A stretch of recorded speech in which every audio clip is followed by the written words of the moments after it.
बिस्मिल्लाहिर्रहमानिर्रहीम अस्सलाम वालेकुम इरफान मंगी हियर यूर फिज़िक्स टीचर।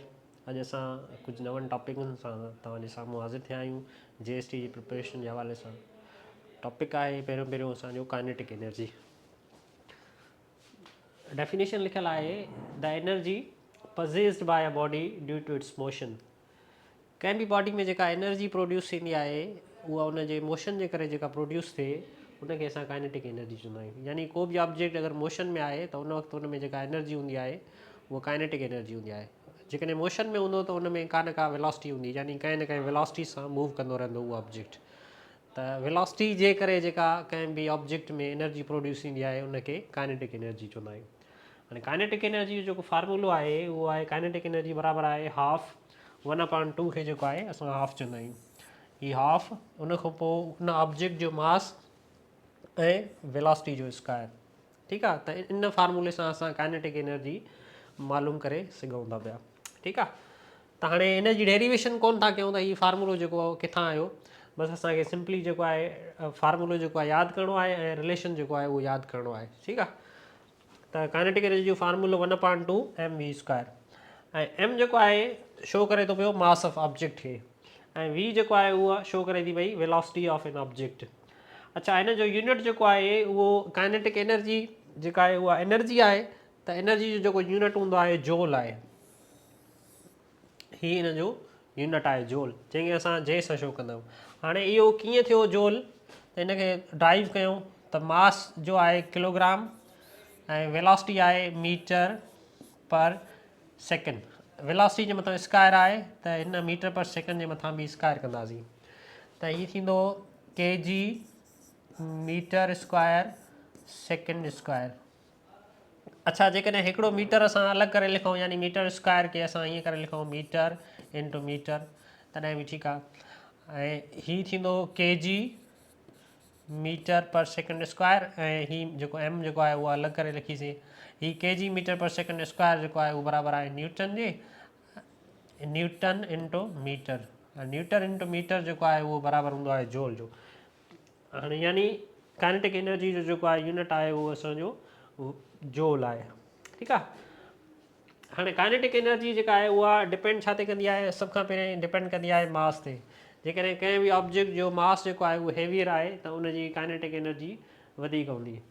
अच्छा, ॿियो डिपेंड कंदी आहे स्क्वायर ऑफ द वेलोसिटी, माना वेलोसिटी जे स्क्वायर सां, जंहिंखे असां रिलेशन में ई लिखियो आहे काइनेटिक एनर्जी जेका आहे डायरेक्टली प्रोपोर्शनल आहे वेलोसिटी जो स्क्वायर। हाणे इट मीन्स जेकॾहिं असां वेलोसिटी जेका आहे उहो 2 टाइम्स वधायूं था पिया त kinetic energy in J square time वधंदी। हाणे 2 जो स्क्वायर कंदासीं इट मीन्स 4 टाइम। जेकॾहिं वेलोसिटी 2 टाइम वधंदी त जेका काइनेटिक एनर्जी आहे उहा 4 टाइम, यानी उन नंबर जे स्क्वायर टाइम वधंदी। जेकॾहिं असां जेको आहे वेलोसिटी खे 3 टाइम वधायूं था पिया त हिन जे स्क्वायर टाइम जेको आहे उहो काइनेटिक एनर्जी वधंदी, यानी 9 टाइम। अहिड़ी तरह जेतिरा टाइम असां वधंदासीं वेलोसिटी खे वधाईंदासीं त उन जे स्क्वायर टाइम जेको आहे वेलोसिटी वधंदी। हाणे एनर्जी जा मोशन जे हिसाब सां टाइप केतिरा थी सघनि था, छो त असां पढ़ी आयासीं त एनर्जी जेका मोशन जे करे प्रोड्यूस थींदी आहे उनखे असां काइनेटिक एनर्जी चवंदा। अगरि को बि ऑब्जेक्ट लीनियर मोशन में आहे त उन में जेका एनर्जी हूंदी आहे काइनेटिक एनर्जी उहा ट्रांसलेशन काइनेटिक एनर्जी हूंदी आहे। को बि ऑब्जेक्ट स्ट्रेट डायरेक्शन में मूव करे थो उन में काइनेटिक एनर्जी त हूंदी आहे, पर उहा ट्रांसलेशन काइनेटिक एनर्जी हूंदी आहे। अगरि को बि ऑब्जेक्ट रोटेट करे थो पियो, यानी सर्किल पाथ में मूव करे थो पियो, यानी उनजो मोशन जेको आहे सर्कुलर मोशन आहे, त उन में जेका एनर्जी हूंदी आहे उहा रोटेशनल काइनेटिक एनर्जी हूंदी आहे। अच्छा, जेकॾहिं को बि ऑब्जेक्ट ऑसिलेटरी मोशन में आहे, यानी ॿिनि पॉइंटनि जे विच में मूव करे थो पियो, त उन में वाइब्रेशनल काइनेटिक एनर्जी हूंदी आहे ॿिनि पॉइंटनि जे विच में। जीअं मालिक्यूल्स जो मोशन हूंदो आहे उहो उन में जेका एनर्जी हूंदी आहे उहो वाइब्रेशनल काइनेटिक एनर्जी हूंदी आहे। या वरी असां जेकॾहिं ॻाल्हि कयूं सिंपल हार्मोनिक मोशन जी, त हीअ हिकिड़ो बॉल आहे जंहिंखे असां स्ट्रिंग जी मदद सां हैंग कयो आहे। हाणे जेकॾहिं हिनखे मूव कराईंदासीं त ॿिनि पॉइंटनि जे विच में मूव कंदो, त हिन जो मोशन जेको आहे वाइब्रेटरी मोशन आहे। हाणे हिन में जेका एनर्जी हूंदी मास में उहा असांजी वाइब्रेशनल काइनेटिक एनर्जी हूंदी। एग्ज़ाम्पल कयो आहे हिकिड़ो, त हिकिड़ो 2 kg बॉल आहे, मूव करे थो पियो, वेलोसिटी जेका आहे उहा 2 मीटर पर सेकेंड आहे। उन मास जेको आहे उहो 2 kg आहे ऐं वेलोसिटी हुनजी 2 मीटर पर सेकेंड आहे। त हाणे उन में एनर्जी केतिरी हूंदी, फार्मूले में पुट कंदासीं 1/2 पंहिंजी जॻह ते, मास जी जॻह ते 2 kg रखियो आहे ऐं वेलोसिटी जी जॻह ते 2 मीटर पर सेकेंड आहे। त हाणे हिन जे मथां स्क्वायर आहे, वेलोसिटी जे मथां, त हीउ थींदो 4, बाक़ी 2 में कैंसिल थी वेंदो, त जस्ट असांखे 4 मिलंदो, यानी हिन में जेका एनर्जी आहे बॉल में उहा 4 जूल आहे। हाणे अचूं था पिया काइनेटिक एनर्जी जेको रिलेशन आहे मोमेंटम सां उहो कीअं आहे। हाणे असांखे ख़बर आहे काइनेटिक एनर्जी जो मोमेंटम सां कहिड़ो रिलेशन आहे। As we know kinetic energy is equal to 1/2 mv²। ठीकु आहे। हाणे जेकॾहिं ही v² मतिलबु v जेको आहे 2 टाइम आहे, हिन खे मां अगरि स्क्वायर खे टोड़े करे लिखां त हीउ थींदो mv ऐं ही v खे 2 दफ़ा लिखियो छो त हिते स्क्वायर आहे। हाणे ॾिसो असांखे ख़बर आहे त मास ऐं वेलोसिटी जेको आहे बराबरि आहे मोमेंटम जे, त असां जेको आहे हिनखे हीअं बि करे लिखी सघूं था, हीउ मोमेंटम इंटू वेलोसिटी। त काइनेटिक एनर्जी जो मोमेंटम सां हिकु रिलेशन इहो आहे। ऐं ॿियो रिलेशन इहो थी सघे थो पियो त अगेन काइनेटिक एनर्जी जो फार्मूलो लिखंदासीं जेको बराबरि आहे 1/2 mv² जे। हाणे छा कंदासीं, मास हिन सां मल्टीप्लाई बि कंदासीं ऐं मास जेको आहे उहो डिवाइड बि कंदासीं। हिन मास खे जेको आहे मल्टीप्लाई कंदासीं त हीअ थींदो 1/2 m जो स्क्वायर v² सेम ऐं हेठां m जेको आहे उहो बचंदो। हाणे हिन ते बि स्क्वायर आहे m ते ऐं v ते बि स्क्वायर आहे, त हिनखे होल स्क्वायर करे लिखूं 1/2 mv होल स्क्वायर ऐं हेठां जेको आहे m बचो। ठीकु, त हाणे हीउ ॾिसो हिन ब्रैकेट में मास ऐं वेलोसिटी मिले थो पियो असांखे। मास ऐं वेलोसिटी जेको हूंदो आहे उहो मोमेंटम जे बराबरि हूंदो आहे। त काइनेटिक एनर्जी जो जेको रिलेशन आहे उहो 1/2 ही mv जेको आहे उहो मोमेंटम आहे। त मोमेंटम हेठां ही mv जे मथां स्क्वायर आहे त मोमेंटम जे मथां बि स्क्वायर ॾींदासीं। हाणे असांखे रिलेशन मिले थो काइनेटिक एनर्जी जो जेको डायरेक्टली प्रोपोर्शनल आहे मोमेंटम ऑफ द स्क्वायर आहे। जेकॾहिं मोमेंटम जेको आहे 3 टाइम इंक्रीज़ थिए थो पियो त काइनेटिक एनर्जी 9 टाइम इंक्रीज़ थींदी। अहिड़ी तरह जेतिरो मोमेंटम इंक्रीज़ थींदो उनजे square time kinetic energy increase थींदी। इंक्रीज़ डिक्रीज़ वरी जेकॾहिं असांजो मोमेंटम जेको आहे 3 टाइम डिक्रीज़ थिए थो पियो त काइनेटिक एनर्जी 9 टाइम डिक्रीज़ थींदी। मीन्स इंक्रीज़ या डिक्रीज़ जेको मोमेंटम जो आहे उहो स्क्वायर टाइम आहे। ठीकु आहे, इहो हिन सां रिलेशन आहे। अच्छा, हाणे हिकिड़ो सुवालु ईंदो आहे त उहा कहिड़ी वेलोसिटी आहे जिथे मोमेंटम ऐं काइनेटिक एनर्जी कंहिं बि ऑब्जेक्ट जी बराबरि हुजे, यानी उहा कहिड़ी वेलोसिटी आहे जिथे ऑब्जेक्ट जी काइनेटिक एनर्जी बि इक्वल हुजे ऐं मोमेंटम बि इक्वल हुजे। त असां चवंदासीं काइनेटिक कंडीशन मिलियल आहे kinetic energy is equal to momentum. Kinetic energy जो फार्मूलो लिखंदासीं 1/2 mv² ऐं हिन साइड जेको आहे उहो आहे मोमेंटम जो लिखंदासीं mv। अच्छा, m ऐं m कैंसिल, v हितां कैंसिल ऐं हितां v जेका आहे उहो कैंसिल, बाक़ी असांखे 1/2 v हिन साइड जेको आहे 1 बचो, 2 हिन साइड खणी ईंदासीं त हीउ बचो 2 मीटर पर सेकेंड। यानी अगरि वेलोसिटी जेका आहे कंहिं बि ऑब्जेक्ट जी 2 मीटर पर सेकेंड आहे त उन में मोमेंटम बि सेम हूंदो ऐं काइनेटिक एनर्जी बि सेम हूंदी। ठीकु आहे, हीअ कुझु ॻाल्हियूं हुयूं काइनेटिक एनर्जी। हाणे ॿियो फॉर्म आहे एनर्जी जो जंहिंखे असां पोटेंशियल एनर्जी बि चऊं था पिया। हाणे पोटेंशियल एनर्जी जेका आहे डेफिनेशन लिखियल आहे, potential energy is the energy possessed by an object due to its position and configuration. कंहिं बि पोजीशन जे मुताबिक़ जेका एनर्जी स्टोर थिए थी पई ऑब्जेक्ट में उनखे असां पोटेंशियल एनर्जी चऊं था पिया। फॉर एग्ज़ाम्पल ही असांजी का बि अर्थ सरफेस आहे, ठीकु आहे, हिते ही ऑब्जेक्ट आहे जेको रेस्ट में आहे। हाणे असां हिन जी पोजीशन चेंज कयूं था, यानी हुनखे कंहिं न कंहिं हाइट ते खणी वञूं था पिया, हिन हाइट ते, ही असांजी हाइट आहे। हाणे हिन में एनर्जी जेका स्टोर थींदी उहा हिनखे असां चऊं था पिया पोटेंशियल एनर्जी। हाणे हिन जी पोजीशन जे हिसाब सां अगरि हिते हुजे हा त हिन में घटि पोटेंशियल एनर्जी प्रोड्यूस थी आहे, हिते आहे थोरी वधीक प्रोड्यूस थींदी, हिते आहे त हिननि सभिनी पॉइंटनि खां वधीक हिन जॻह ते हिन जी पोटेंशियल एनर्जी वधीक आहे। अञा जेकॾहिं हायर स्टेज ते खणी वञूं त हिन में पोटेंशियल एनर्जी अञा वधीक थींदी, यानी हिन जी जेतिरी पोजीशन जेका आहे वधीक खणी वेंदासीं त हुन में पोटेंशियल एनर्जी वधीक प्रोड्यूस थींदी। हाणे एग्ज़ाम्पल लिखियलु आहिनि, पावरफुल डैम। हाणे ही डैम ठाहियल आहे, जेकॾहिं ही मथी सतह ते आहे त हिन में पोटेंशियल एनर्जी आहे।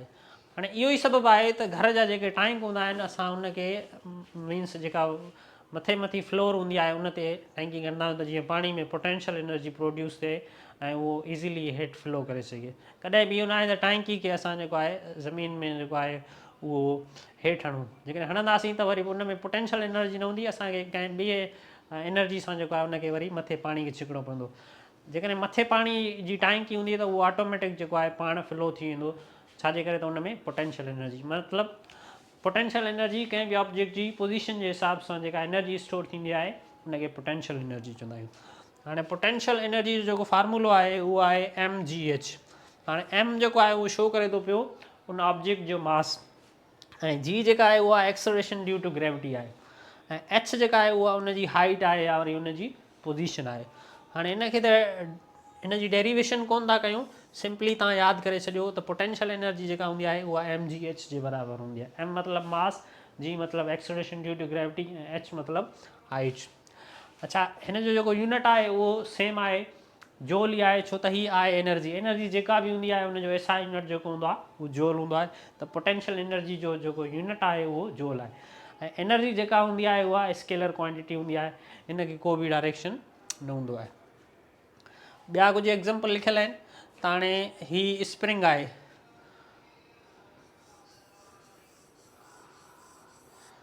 ही स्प्रिंग आहे, अगरि हिनखे असां कंप्रेस कयूं था पिया, जेकॾहिं उनखे छॾींदासीं यानी फोर्स विथड्रा कंदासीं त उहो वरी साॻियो पंहिंजी पोजीशन में अची वेंदो, या उनखे स्ट्रेच कंदासीं त उन में एनर्जी हिकिड़ी स्टोर थींदी आहे जंहिंखे असां इलास्टिक पोटेंशियल एनर्जी चवंदा आहियूं।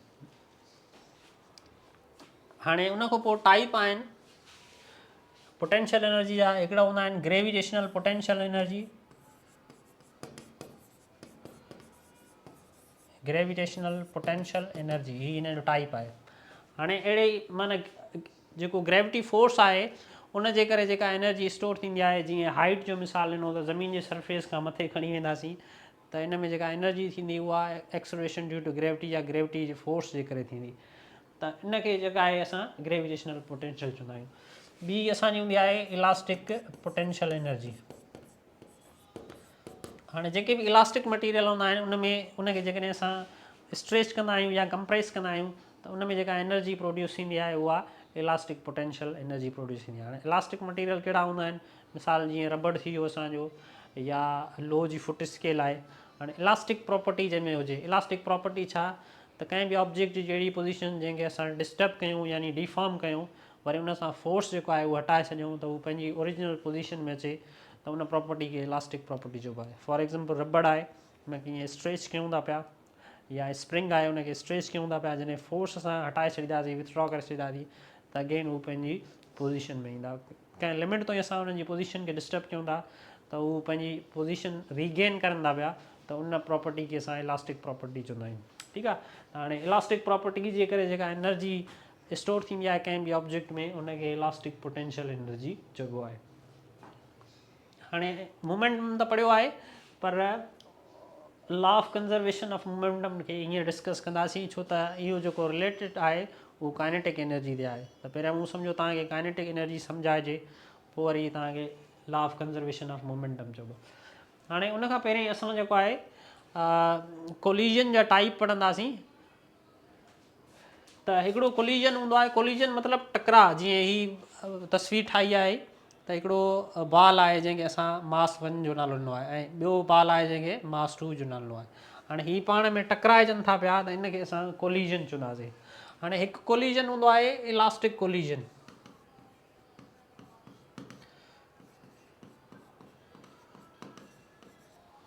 ॿियो हूंदो आहे इन इलास्टिक कोलिजन।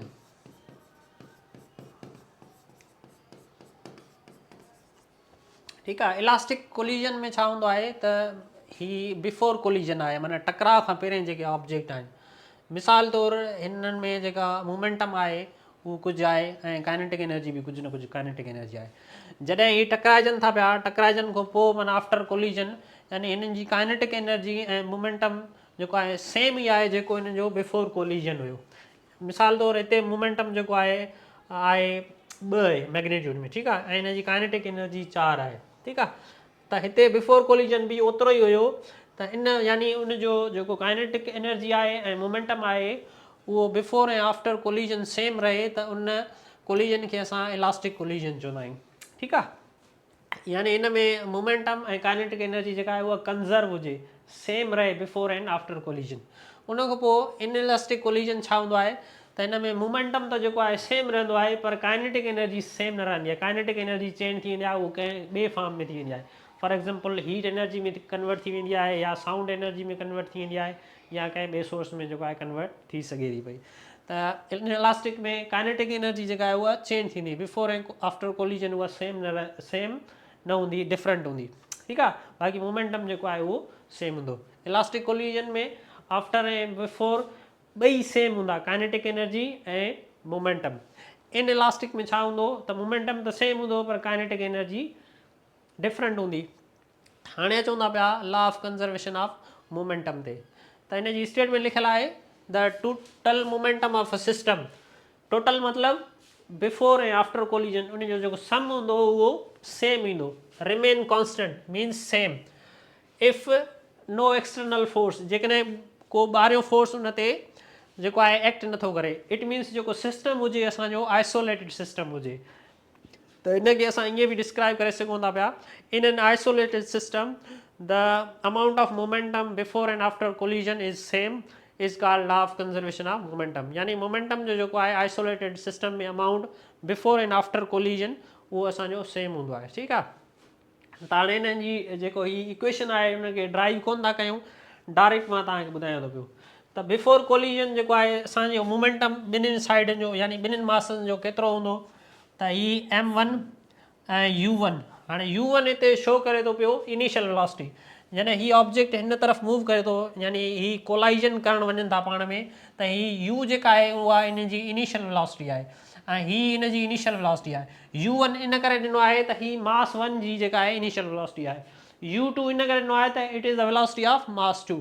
ठीकु आहे, हाणे कोलाइजन जॾहिं थिए थो पियो त ही हिक ॿिए खे फोर्स लॻाइनि था पिया, यानी m2 वारो इन ते फोर्स लॻंदो, इनखे हेॾे पुश कंदो, ऐं m1 वारो जेको आहे हिनखे इन तरफ़ पुश कंदो। ठीकु आहे, त इहे हिक ॿिए खे फोर्स लॻाईंदा, पोइ रिज़ल्ट छा निकिरंदो त इहे हिक ॿिए खां परे थी वेंदा।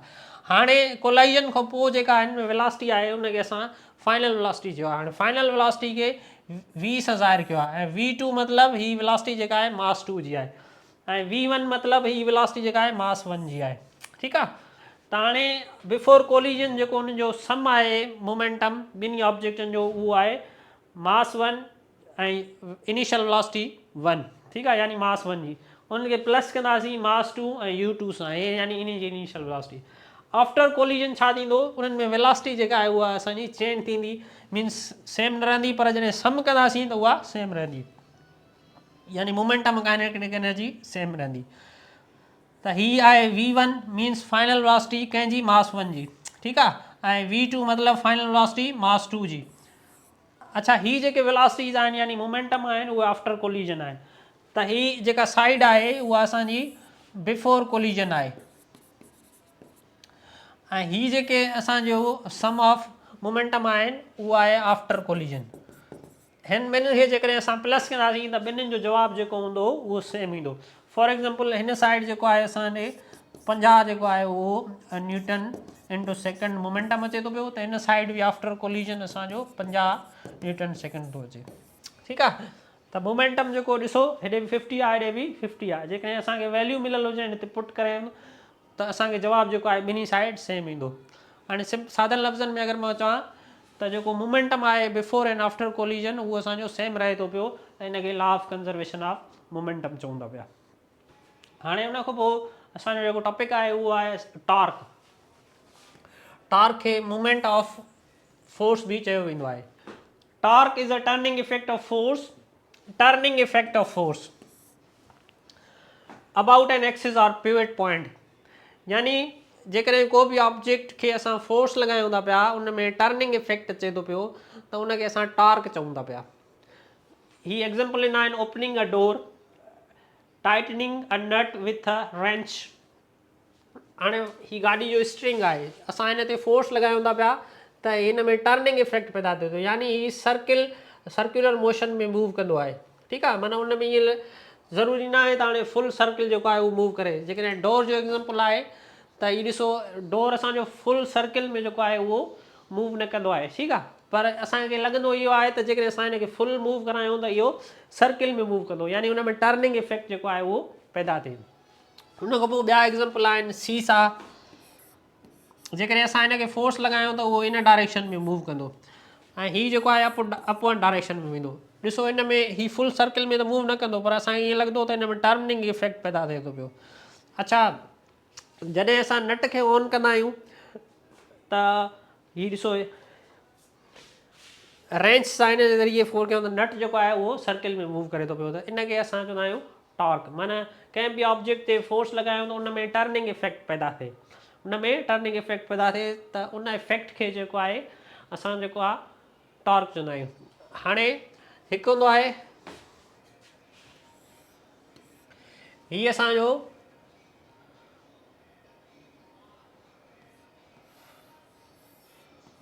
टॉर्क। हाणे अचूं था पिया हिन जे फार्मूले ते। टॉर्क खे हिन निशानी सां ज़ाहिर कबो आहे टाए सां। हीअ आहे असांजो आर। आर खे असां जेको आहे मोमेंटम आर्म बि चवंदा आहियूं, ठीकु आहे। या हिनखे आर खे जेको आहे मोमेंट आर्म,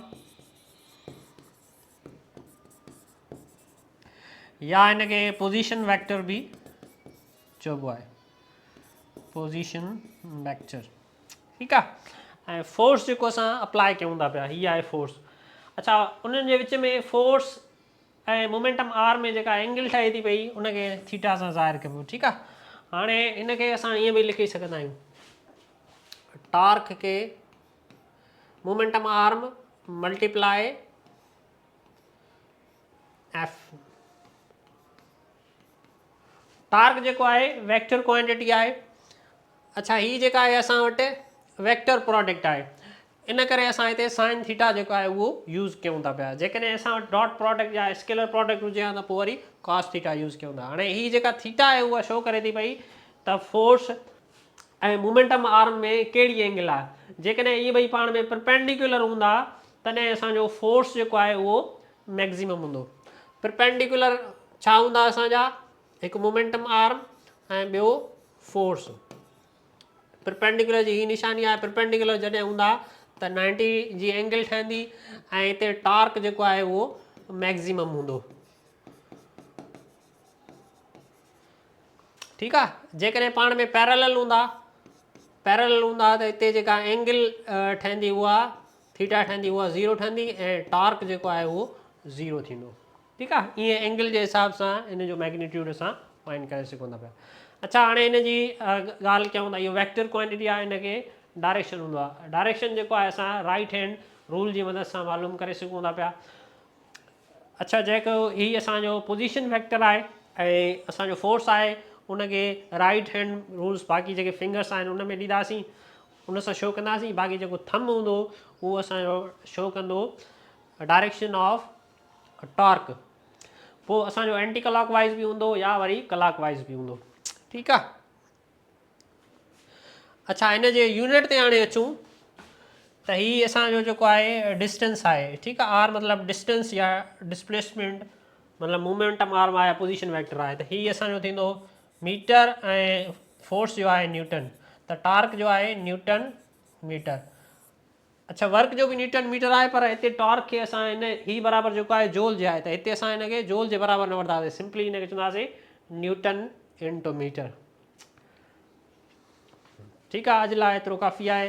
वरी नेक्स्ट लेक्चर में असां जेको आहे हिन जे MCQs सां हाज़िर थींदासीं। तेसिताईं अल्लाह हाफ़िज़।